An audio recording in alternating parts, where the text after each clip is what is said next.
জয় রাম। তো হ্যালো বন্ধুরা, আমার চ্যানেলে তোমাদের সকলকে স্বাগত জানাই।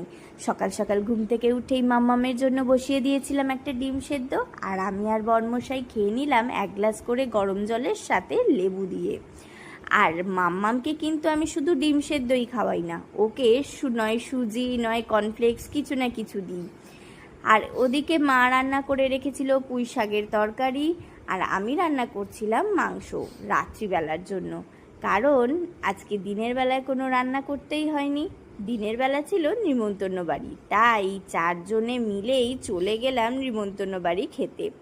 আর এদিকে আমার মাম্মাম ওর বাবার সাথে এমনভাবে হাঁটছিল যেন দেখে মনে হবে কত বড় একটা মেয়ে হাঁটছে, কি স্টাইল দেখো।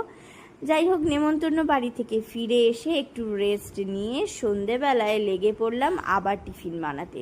মায়ের জন্য চা, নিমকি, বিস্কিট, আর আমাদের জন্য মানে আমার আর বর্মশাইয়ের জন্য করেছিলাম গরম গরম পাস্তা। আর এই পাস্তাতে আমি আবার একটু ডিম দিয়ে খেতে বেশি বেশি পছন্দ করি আর কি। যাই হোক, খেতে তো হয়েছিল খুবই সুন্দর। আর জানো, আমার মাম্মামকে ধরার মতন কেউ না থাকলে মাম্মামকে এইভাবে রান্নাঘরে বসিয়ে নিই। যদি ভিডিওটা ভালো লেগে থাকে প্লিজ একটা লাইক করো, শেয়ার করো, আর চ্যানেলটাকে সাবস্ক্রাইব করে দিও। আজ আসছি আবারও অন্য দিন। টাটা।